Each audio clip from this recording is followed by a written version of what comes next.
आज एका खास कामासाठी जायचं होतं आम्हाला पुण्याला. आता पुण्याला तर जायचंय, पण एवढा कंटाळा आला होता, की आज मला जायलाच नको वाटत होतं. पण उठून तयारी तर करावी लागणारच होती. बाहेर एवढं सगळं ऊन पडलंय आणि ही गोष्ट बघितली मी एक दिवशी तुम्हाला दाखवलं होतं. मी घेऊन आलेले आणि याला पॅक करायची मला खूप एक्साइटमेंट होते. म्हटलं चला, आता या सगळ्या गोष्टी कुठे जाताना मी तर काही घेऊन जात नाही, पण नवीन आहेत बॉटल्स म्हटल्यावरती म्हटलं चला यामध्ये भरूया.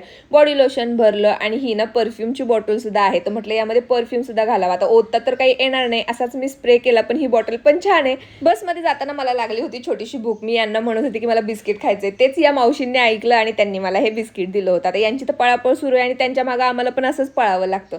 शिवांगसाठी म्हटलं खाऊ घ्यावा, पण कॅडबरी नाही आणली, त्यामुळे बहुतेक त्याचं तोंड पडलेलं असणार आहे आणि वहिनींची ही तयारी चालली होती.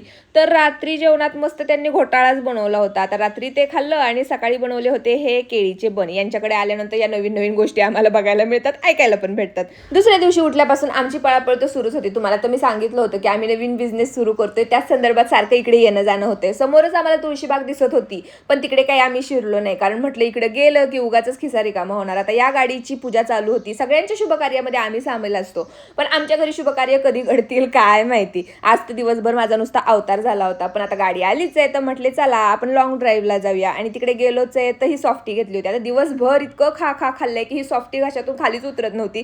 तरी सुद्धा वहिनींकडे आल्यानंतर त्या म्हटल्या की चला आपल्याला बाहेर जेवण करायला जायचं. आता चैत्र संपलाय, त्यामुळे आज मस्त नॉनव्हेजवरती ताव होता. बिर्याणी घेतली होती, फिश घेतला होता. चला भेटू नेक्स्ट व्लॉगमध्ये, तोपर्यंत बाय.